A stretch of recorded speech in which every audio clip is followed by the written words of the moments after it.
जय हिंद स्टूडेंट्स, कैसे हैं आप सभी लोग। उम्मीद करता हूं सभी बहुत ही बढ़िया होंगे। सो जय श्री महाकाल गाइस, हम लोग स्टार्ट करने वाले हैं बेसिक स्ट्रक्चर के टॉपिक को। हालांकि बेसिक स्ट्रक्चर डॉक्ट्रिन का टॉपिक आपको ऑलरेडी क्लियर हो चुका होगा प्रीवियस क्लासेस में, क्योंकि लक्ष्मीकांत पॉलिटी की ये सीरीज गाइस चल रही है। और इस सीरीज में स्टार्टिंग में इस टॉपिक को भी मैंने आपको एक्सप्लेन किया हुआ है। तो जो लोग मतलब सीरीज वाइज पूरी चीजें देख रहे हैं, फटाक से कमेंट बॉक्स पर लिखकर बताओ बेसिक स्ट्रक्चर डॉक्ट्रिन किस केस के तहत लाया गया था। तो उस केस के बारे में मुझे नीचे कमेंट बॉक्स पर जो है वो लिखकर बताओ, केस का नाम। फटाक से अभी के अभी, बिना टाइम वेस्ट किए। मैं पढ़ा रहा हूं, आप नीचे जो है वो टाइप जो है वो करो फटाक से। अब सुनो।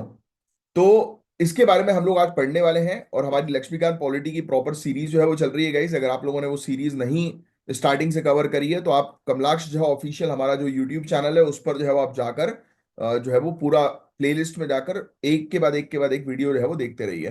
तो आपको पूरी पॉलिटी जो है वो कवर हो जाएगी। लक्ष्मीकांत किताब आपको अलग से पढ़ने की जरूरत नहीं पड़ेगी। अच्छा, बाय द वे, इसके बारे में मैं जानकारी आपको लास्ट में दूंगा। ये कुछ ऐसी चीज है जिससे कि आपकी मेमोरी पावर जो है वो स्ट्रेंथ हो जाए, बढ़ जाएगी, और आप घंटों तक जो है वो बिना रोके पढ़ पाएंगे। तो उसके बारे में मैं आपको बताऊंगा एंड में। तो चलो, अभी सबसे पहले जो है वो मैं आपको समझाता हूँ। पहले तो आप ये हमारा इंडेक्स देख लो कि हमने कितने अच्छे से इसको टॉपिक को प्रिपेयर करवाया, और इसके अंदर हर एक चीज जो है वो रखी है। आपको अभी यहाँ पर टॉपिक को समझना है। समझने के बाद आप इस पीडीएफ को जो है वो एक बार पूरा रीड कर लीजिएगा। ये पीडीएफ इस तरीके से बनाई गई है जो आपको मेंस में भी हेल्प करेगी। फॉर एग्जांपल, अगर बाई चांस आप क्वेश्चन मेंस के आंसर की जो है प्रैक्टिस कर रहे हो, और आपको जो है वो लेजिस्लेचर और जुडिशरी के बीच में डिफरेंस जो है वो पूछ लिया जाए, और एकदम से आपको पॉइंट्स याद नहीं आ रहे, तो कुछ मत करो, आप हमारी इस पीडीएफ को ओपन करो, राइट, और आकर ये 5 नंबर पेज पे जाकर जो है वो देख लो, आपको पूरी चीज जो है वो मिल जाएगी। As simple as that. चलिए, अब जो है वो समय वेस्ट नहीं करते हैं, फटाक से हम लोग जो है वो अपने सेशन को जो है वो करते हैं शुरू। तो देखो, हमारा जो टॉपिक है ये है बेसिक स्ट्रक्चर का टॉपिक, राइट, जिसको हम लोग जो है वो कवर अप करने वाले हैं। बड़ा ही ज्यादा इंपॉर्टेंट जो है वो टॉपिक है बेसिक स्ट्रक्चर डॉक्ट्रिन का। यूपीएससी प्रीलिम्स और मेंस दोनों के लिए इंपॉर्टेंट है, स्टेट पीएससी में भी पूछा जाता है, राइट। तो क्या कॉन्स्टिट्यूशन के किसी भी पार्ट को अमेंड किया जा सकता है? इसका आंसर तो अभी तक आपको मिल ही गया होगा, राइट। तो ऑब्वियसली आर्टिकल 368, इसके अंडर पार्लियामेंट के पास पावर होती है संविधान को अमेंड करने की। लेकिन पार्लियामेंट सब कुछ बदल नहीं सकती, ये चीज भी आप जानते हैं। कुछ चीजें हैं जो बेसिक स्ट्रक्चर के दायरे में आती हैं, उन्हें पार्लियामेंट नहीं बदल सकती। इसलिए बेसिक स्ट्रक्चर डॉक्ट्रिन का कंसेप्ट आया, जिसमें कुछ इंपॉर्टेंट प्रिंसिपल्स को अमेंड नहीं किया जा सकता। तो आओ, सबसे पहले तो मैं आपको ये देखो, ये तो बेसिक इसको डेफिनेशन जो है वो आपको पता लगी गई है। यहाँ पर हमने आपके लिए जो है वो डेफिनेशन भी लिख दी है, जिसका आप इसको एक बार रीड करके आप मेंस में जो है वो यूज कर सकते हैं। अब मैं आपको हिस्ट्री जो है वो बताता हूँ, राइट। और बाकी लेक्चर जो है वो सुनने के बाद एक बार पीडीएफ जो है वो जरूर पढ़नी है आपको। अब सुनो, मैं आपको इसकी हिस्ट्री के बारे में बताऊं। तो इस डॉक्ट्रिन का ओरिजिन एक इंटरेस्टिंग जुडिशियल जर्नी से होता है। शंकरी प्रसाद 1951 और सज्जन सिंह 1965। अब आप बोल रहे हो, अरे यार सर, आपने तो केशव नंदा भारती केस के बारे में बताया था। यही तो ट्विस्ट है गुरु। एक क्या होता है हल्के में पढ़ना, ऊपर ऊपर से, और एक होता है डेप्थ में पढ़ना, राइट। अगर क्वेश्चन आ जाए कि बेसिक जो डॉक्ट्रिन है, बेसिक स्ट्रक्चर का जो डॉक्ट्रिन है, वो किस पर्टिकुलर केसेस के थ्रू जो है वो बना, कौन से केसेस जो है वो उसके ओरिजिन में जो है वो इन्वॉल्व है। तो option A Shankari Prasad, option B Sajjan Singh, option C Kesavananda Bharati versus state of Kerala, option D all the above. तो लोग जो ऊपर ऊपर से पढ़ेंगे वो ये मार्क करेंगे, बट आप लोग मेरे अंडर जो है वो तैयारी कर रहे हो, तो आप बिल्कुल करेक्ट जो है वो मार्क करोगे। तो देखो आप, इनिशियली ऑनरेबल सुप्रीम कोर्ट ने जो है वो शंकरी प्रसाद 1951 और सज्जन सिंह 1965 के केसेस में कहा था कि पार्लियामेंट जो है उसके पास अनलिमिटेड पावर है कॉन्स्टिट्यूशन को जो है वो अमेंड करने की, राइट। बट बट ये दिक्कत होना शुरू हो गई कब? जब पार्लियामेंट ने इसका मिसयूज किया, तब कोर्ट ने इंटरवीन किया और कहा कि नहीं, केशव नंदा भारती केस 1973 में उनकी अनलिमिटेड पावर जो है वो छीन ली, और कहा कि पार्लियामेंट सब कुछ अमेंड नहीं कर सकती है। तो Kesavananda Bharati case basically final था कि भाई बेसिक स्ट्रक्चर आ गया। मेन चीज थी बेसिक स्ट्रक्चर आने की, बट इसका बैकग्राउंड शंकरी प्रसाद और सज्जन सिंह केस में हम लोग को देखने को मिलता है। तो ये फैक्ट आप जो है वो ध्यान में रखेंगे, बहुत ही ज्यादा इंपॉर्टेंट फैक्ट है। और ये आप बिल्कुल मेंस में जो है वो लिखेंगे। वैसे तो प्रीलिम्स में डायरेक्टली केशवानंद भारती ही पूछेंगे आपसे वर्सेस स्टेट ऑफ केरल, ध्यान में रखना 1973 का केस है, राइट। बट आपको आइडिया प्रॉपर होना चाहिए क्योंकि आप प्रॉपर तरीके से जो है वो तैयारी कर रहे हैं, राइट। नेक्स्ट, आगे की चर्चा करेंगे, ठीक है। अब इस केस में सुप्रीम कोर्ट ने कहा कि पार्लियामेंट कॉन्स्टिट्यूशन अमेंड कर सकती है लेकिन बेसिक स्ट्रक्चर को टच नहीं कर सकती, राइट। अब आगे की जो है वो चर्चा करते हैं। तो कुछ इंपॉर्टेंट केसेस देखते हैं जो बेसिक स्ट्रक्चर डॉक्ट्रिन को जिसने बनाया, right. Kesavananda Bharati versus state of Kerala तो बहुत इंपॉर्टेंट है, बेसिक स्ट्रक्चर डॉक्ट्रिन इसके तहत जो है वो इंट्रोड्यूस हो गया, राइट। सेकंड, एक हम लोग को इंदिरा नेहरू गांधी वर्सेस राज नारायण 1975 का केस, प्राइम मिनिस्टर के इलेक्शन को जुडिशियल रिव्यू से बाहर करने वाली अमेंडमेंट को खत्म कर दिया, खारिज कर दिया। मतलब हुआ यह था कि इस केस में भी बेसिक स्ट्रक्चर का डॉक्ट्रिन अप्लाई किया गया और कहा कि प्राइम मिनिस्टर का इलेक्शन जो है उसकी जो प्रोसीजर जो है वो जुडिशियल रिव्यू के बियॉन्ड नहीं जाएगी।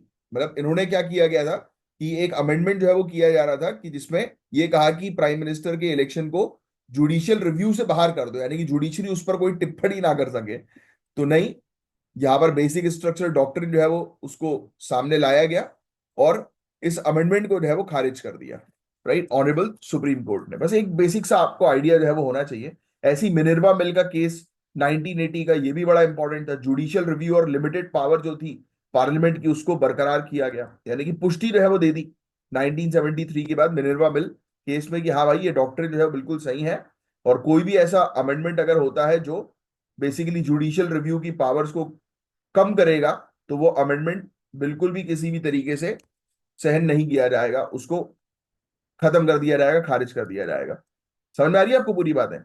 तो कोर्ट का जो है वो मेन ऑब्जेक्टिव क्या है कि अगर पार्लियामेंट के पावर्स अनलिमिटेड हो जाए तो डेमोक्रेसी डिक्टेटरशिप में बदल सकती है। तो ये मेन विजन था कोर्ट का, इसलिए कोर्ट ने गवर्नमेंट को कंट्रोल करने के लिए बेसिक स्ट्रक्चर डॉक्ट्रिन वो रख दिया। तो आपके हिसाब से जुडिशियल रिव्यू क्यों जरूरी है? क्या कुछ बता सकते हो आप, जुडिशियल रिव्यू क्यों जरूरी है? सोचो आप इस चीज के बारे में, ऐसे क्वेश्चंस मेंस में पूछे जाते हैं। मेरे अंडर आप तैयारी कर रहे हो तो ये चीज इंश्योर करो कि मैं आपको सोचने पर मजबूर करूंगा। ऐसा नहीं कि मैं आपको हाथ पे हाथ मतलब पूरी चीज जो है वो दे दूं, क्योंकि अगर मैं ऐसा करूंगा तो उसमें नुकसान आपका होगा। क्यों? क्योंकि आप सही से ना मेंस क्वालिफाई कर पाओगे, ना प्रीलिम्स भी क्वालिफाई नहीं भी कर पाओगे क्योंकि आप दिमाग ही नहीं चला रहे हो, है ना। तो दिमाग चलाना बहुत जरूरी है इस प्रिपरेशन के दौरान। तो बताओ मुझे इसका कमेंट बॉक्स पे, आराम से पहले लेक्चर कंप्लीट कर लो ये वाला, फिर एक जगह पर क्वेश्चन लिख लो पेन और पेपर लेकर कि आपके हिसाब से जुडिशियल रिव्यू क्यों जरूरी है। सिर्फ 3 पॉइंट जो है वो लिखकर बता दो मुझे कमेंट बॉक्स पर। नेक्स्ट, अब आगे की जो है वो चर्चा करें, बेसिक स्ट्रक्चर के एलिमेंट्स। बहुत सिंपल सी चीजें यार। ऑनरेबल सुप्रीम कोर्ट जो है उसकी एक फिक्स्ड लिस्ट नहीं है, ठीक है, ये चीज ध्यान में रखना। बेसिक स्ट्रक्चर का अगर आप एलिमेंट पूछा जाए आपसे तो इसका मतलब ये नहीं है कि भाई ये फलाना चीजें बेसिक स्ट्रक्चर में आएंगी ये नहीं आएंगी, ऐसा कुछ नहीं है ना। बेसिक स्ट्रक्चर के दायरे में जो है ये जो ऑनरेबल सुप्रीम कोर्ट को ठीक लगेगा कि जो हमारी कंट्री की ग्रोथ डेवलपमेंट के लिए बहुत ज्यादा जरूरी है, जिसको छेड़ा बिल्कुल भी ना जाए, राइट, जो एक अहम हिस्सा है हमारी कंट्री के अंदर, कोई चीज कोई प्रोविजन, तो उसको फिर बेसिक स्ट्रक्चर में कोर्ट डाल सकती है। कोई एक ऐसा फिक्स्ड लिस्ट नहीं है। जैसे कॉन्स्टिट्यूशन सुप्रीम हो, रूल ऑफ लॉ, है ना, डेमोक्रेटिक और रिपब्लिकन गवर्नमेंट, हमारी गवर्नमेंट डेमोक्रेटिक होनी चाहिए, रिपब्लिकन होनी चाहिए, इसको कोई चेंज नहीं करेगा। सेक्युलरिज्म का कंसेप्ट कोई चेंज नहीं करेगा, राइट। जुडिशियल रिव्यू का कंसेप्ट कोई चेंज नहीं करेगा, है ना। इंडिविजुअल की डिग्निटी, सेपरेशन ऑफ पावर, है ना। तो ये सब चीज है। तो सेक्युलरिज्म, फेडरलिज्म, जुडिशियल रिव्यू, तो ये सभी चीज जो है वो बेसिक स्ट्रक्चर के दायरे में आती हैं। और अगर कल पार्लियामेंट हिंदू राष्ट्र डिक्लेयर कर दे इंडिया को तो क्या वो अलाउड होगा? बताओ मुझे। अगर पार्लियामेंट हिंदू राष्ट्र इंडिया को डिक्लेयर कर दे तो क्या वो अलाउड होगा? सिंपली बस इसका आंसर मुझे जस्टिफाई करके दो, हाँ या ना में। हाँ तो क्यों हो सकता है और ना तो क्यों नहीं होगा? क्योंकि ये सेक्युलरिज्म बेसिक स्ट्रक्चर का पार्ट है, ये आप आंसर लिखेंगे, पॉसिबल ही नहीं है क्योंकि बेसिक स्ट्रक्चर का पार्ट है। अब इस डॉक्ट्रिन ने पार्लियामेंट की पावर पर लिमिट लगा दी। यस, अब कोई भी अमेंडमेंट जो बेसिक स्ट्रक्चर का उल्लंघन करता है, ऑनरेबल सुप्रीम कोर्ट उसे रद्द कर सकती है। इसमें इसमें भी हम लोग को कुछ इंपॉर्टेंट केसेस जो है वो देखने को मिलते हैं, जहां पर जैसे कि Waman Rao versus union of India का केस, बेसिक स्ट्रक्चर डॉक्ट्रिन को जो है वो रेट्रोस्पेक्टिवली अलाउ किया गया, पीछे से जो है वो अलाउड है वो किया गया, राइट। ये सब याद रखने की जरूरत नहीं है। SR Bommai union of India का केस, ये एसआर बोमाई वाला केस जो है, और आईआर कोयलो और स्टेट ऑफ तमिलनाडु का केस, इसका ईयर बस थोड़ा सा ध्यान में रखना है। यहां पर भी जैसे कि सेक्युलरिज्म को जो है वो बेसिक स्ट्रक्चर बनाया गया SR Bommai versus union of India के केस में। ये बहुत इंपॉर्टेंट है, इससे रिलेटेड प्रीलिम्स में कई बार क्वेश्चन पूछे जाते हैं। आईआर कोइलो वर्सेस स्टेट ऑफ तमिलनाडु 2007 का केस, नाइन्थ शेड्यूल, कानून भी जुडिशियल रिव्यू के अंडर आएंगे, ये बिल्कुल क्लियरली इन्होंने मेंशन जो है वो किया। आगे चल के मैं आपको शेड्यूल भी पढ़ाऊंगा, you don't have to worry at all. बस ये दोनों चीज आप थोड़ी सी ध्यान में जो है वो रखिएगा। और बेसिक स्ट्रक्चर डॉक्ट्रिन को जो है वो रेट्रोस्पेक्टिवली भी जो है वो अप्लाई किया जा सकता है। ऐसा अगर कोई क्वेश्चन आए कि भाई रेट्रोस्पेक्टिवली समझते हो ना, यानी कि फॉर एग्जाम्पल आज 1 तारीख है, ठीक है, एग्जाम्पल आज 1 तारीख है, 1 जनवरी ये मान लेते हैं हम लोग, 1 जनवरी है आज, और ये कहा जा रहा है कि पिछले 6 महीने, यानी कि पिछले साल के जून से ये फलाना चीज जो है वो लागू हो, इस चीज पर बेसिक स्ट्रक्चर लागू, तो भी वो पॉसिबल है। यानी कि बैक डेट के प्रोविजंस पर भी अप्लाई किया जा सकता है बेसिक स्ट्रक्चर को। मतलब फॉर एग्जाम्पल ये क्यों है पता है आपको, इसका कॉन्सेप्ट समझ में आ रहा है, ये क्यों क्यों बोला ऐसा? क्योंकि कई बार कुछ पुराने कानून हो सकते हैं, है ना, जो बेसिकली कुछ चीज को अलाउ करें जो बेसिक स्ट्रक्चर के दायरे में ना हो, और उसके कारण कुछ लोग अफेक्टेड रहे हो।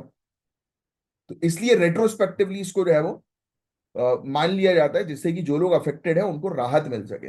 Are you getting this point? तो ये चीज है। तो देखो कितनी बढ़िया हमने पीडीएफ आपके लिए जो है वो तैयार करके जो है वो दी है। इसकी अगर आपको पीडीएफ चाहिए तो आप हमारे एक्सक्लूसिव टेलीग्राम चैनल को ज्वाइन कर सकते हैं। इस चैनल पर जितनी भी पीडीएफ वगैरह, मतलब लेक्चर्स वगैरह आते हैं, उसकी पूरी पीडीएफ प्रॉपर शॉर्ट नोट्स के फॉर्म में हम आपको प्रोवाइड कराते हैं। अब सुनो, क्रिटिसिज्म पर जो है वो चर्चा कर लेते हैं। ये डॉक्ट्रिन कॉन्स्टिट्यूशन में क्या कहीं पर लिखी है? नहीं लिखी, सिर्फ जुडिशरी ने इसको बनाया है।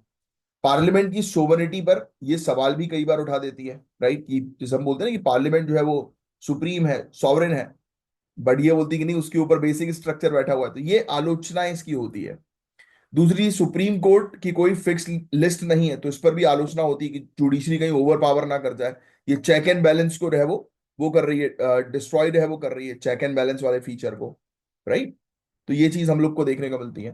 फिर जो लोग इसका सपोर्ट जो है वो करते हैं, वो उनका कहना जो है ये रहता है कि ये डिक्टेटरशिप से जो है वो बचाती है, राइट, सब प्रोटेक्ट करती है, डेमोक्रेसी को, लोकतंत्र को जो है वो प्रोटेक्ट करती है।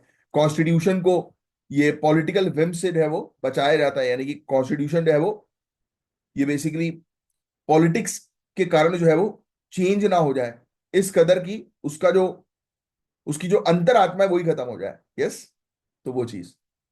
अब कंपैरेटिव एनालिसिस जो है अगर हम देखें, तो जर्मनी जर्मनी के अंदर इटर्निटी क्लॉज आर्टिकल 79 में इसी प्रकार की प्रोटेक्शन है। यूएसए बेसिक स्ट्रक्चर नहीं है यूएसए में, लेकिन जुडिशियल रिव्यू काफी स्ट्रांग है वहां पर, राइट।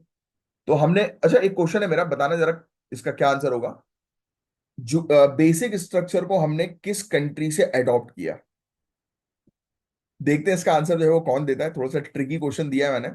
अब अब यहीं पर देखो, इतना पढ़ाने के बाद इसका आंसर गलत करोगे, मतलब दैट मीन्स कि आप फोकस के साथ पढ़ नहीं रहे हो। और फोकस के साथ पढ़ने के लिए we have something for you, अपने कंसंट्रेशन। यही तो इंपॉर्टेंट चीजें होती हैं कि एकदम से अभी पढ़ रहे हो, एकदम से चीजें भूल रहे हो, राइट। उसके लिए हम अपने ब्रेन के लिए कुछ कर ही नहीं रहे। आप जब बॉडी बनाने के लिए जिम जाते हो तो आप वो तो ले ही लेते हो, प्रोटीन वगैरह, और प्रॉपर डाइट मेंटेन करते हो, बट जब पढ़ रहे हो उसके लिए अपने ब्रेन के लिए कुछ कर ही नहीं रहे। तो हम आपके लिए लेकर आए ओमेगा 3 ओमेगा 9 का मिक्स, एक कैप्सूल है जो बहुत हेल्प करेगा आपकी ब्रेन की पावर को इम्प्रूव करने में, आपकी मेमोरी शार्प करेगा, फोकस शार्प करेगा, स्ट्रेस रिड्यूस करेगा, लर्निंग एनहेंस करेगा। आप ज्यादा देर तक जो है वो बैठ पाओगे, पढ़ पाओगे, लर्न कर पाओगे, और इसका रिजल्ट आपको 15 दिन के अंदर मिलेगा ही मिलेगा। मेरे कहने पर एटलीस्ट इसको जो है मंगवाना आप, क्योंकि अमेरिका से ये इम्पोर्ट होता है, बहुत प्रीमियम क्वालिटी है इसकी, बहुत शानदार प्रोडक्ट है, टेस्टेड है। और स्टार्टिंग में इसको कैसे लेना है, तो आप इसके एक डब्बे में 60 कैप्सूल आती हैं, 60 गोलियां आती हैं। आप सुबह शाम लीजिए 2 महीने तक। फिर उसके बाद जब तक आप एग्जाम जो है वो दे रहे हैं तब तक एक एक बार मंगाइए, वो आपकी 2 महीने चलेगी, है ना। पहले 2 डब्बे जो रहेंगे, जो आपके पास आएंगे, तो वो आपके जो है वो 1 महीने चलेंगे, और फिर उसके बाद जो होगा वो आपके 2 महीने चलेगा एक डब्बा। तो मैं इसलिए बोल रहा हूँ क्योंकि पहले स्टार्टिंग में दो तो लीजिए, सुबह और शाम में, फिर यानी कि सुबह लंच के बाद ले लीजिए, और फिर रात में जो है वो डिनर के बाद ले लीजिए। फिर देखना आप 15 डेज के अंदर अंदर you will going to see changes in yourself. आप खुद मुझे बोलोगे कि सर थैंक यू, आपने सजेशन जो है वो सही दिया। तो एक बार इस चीज को जो है वो जरूर लेना, तो उससे आपकी लर्निंग इनहेंस होगी। अब सुनो, एनजेएसी का केस जो अभी फिर से अभी चर्चा में है ना। तो जुडिशियल अपॉइंटमेंट्स में पार्लियामेंट ने कुछ चेंजेस जो है वो किए थे, लेकिन सुप्रीम कोर्ट इससे मानी नहीं, और सुप्रीम कोर्ट ने, बताओ जरा, नेशनल जुडिशियल अपॉइंटमेंट कमीशन के बारे में पढ़ा है ना हमने। 99 कॉन्स्टिट्यूशनल अमेंडमेंट एक्ट बहुत ज्यादा इंपॉर्टेंट है। इसकी जगह पर ऑनरेबल सुप्रीम कोर्ट जो है वो कौन सी चीज को मानती है, यानी कि जुडिशरी के अंदर अपॉइंटमेंट और ट्रांसफर के लिए कौन सा सिस्टम चलता है। कमेंट बॉक्स पे उसका आंसर लिखकर बताओ, देखते हैं किसको उसका आंसर पता है। हमारे chief justice of India D Y Chandrachud का इंटरप्रिटेशन था 2023 में, उन्होंने बोला कि ये डॉक्ट्रिन बहुत ज्यादा जरूरी है डेमोक्रेसी की सिक्योरिटी के लिए, राइट। तो ये भी चीज बहुत ज्यादा जरूरी है, और इसका फ्यूचर में उपयोग इलेक्टोरल रिफॉर्म्स में किया जा सकता है, रिजर्वेशन में, आर्टिकल 370 जैसी चीजों पर भी ये डॉक्ट्रिन का इम्पैक्ट पड़ सकता है। तो बेसिक स्ट्रक्चर डॉक्ट्रिन कॉन्स्टिट्यूशन का सोल है, अंतरात्मा हम लोग को कॉन्स्टिट्यूशन की जो है वो देखने को मिलती है, और ये पार्लियामेंट को कंट्रोल करती है और कॉन्स्टिट्यूशनल मोरालिटी बनाए रखती है।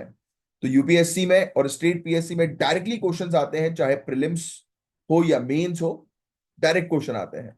तो मैं आपको एक होमवर्क क्वेश्चन दे रहा हूं, लिख लो। Explain how basic structure doctrine, explain how basic structure doctrine balances balances power between balances power between parliament and judiciary, parliament and judiciary with examples. With example आपको बताना है कि कैसे बेसिक स्ट्रक्चर डॉक्ट्रिन जो है वो पार्लियामेंट और judiciary के बीच में बैलेंस बनाए रखती है। तो इसका जो है वो आंसर लिखिएगा 150 वर्ड्स में अपने पास, और कंप्लीट करने के बाद लिख दीजिएगा नीचे कमेंट बॉक्स पे कि सर आंसर लिख लिया है। तो चलिए guys, thank you for watching this lecture, and अब मैं साइन ऑफ करता हूं। होपफुली आपको ये टॉपिक पूरा पसंद आया होगा, लाइक का बटन जरूर हिट करें, चेक कर लो चैनल को सब्सक्राइब नहीं किया तो कर लेना। जय हिंद, जय श्री महाकाल। नेक्स्ट लेक्चर में मिलते हैं।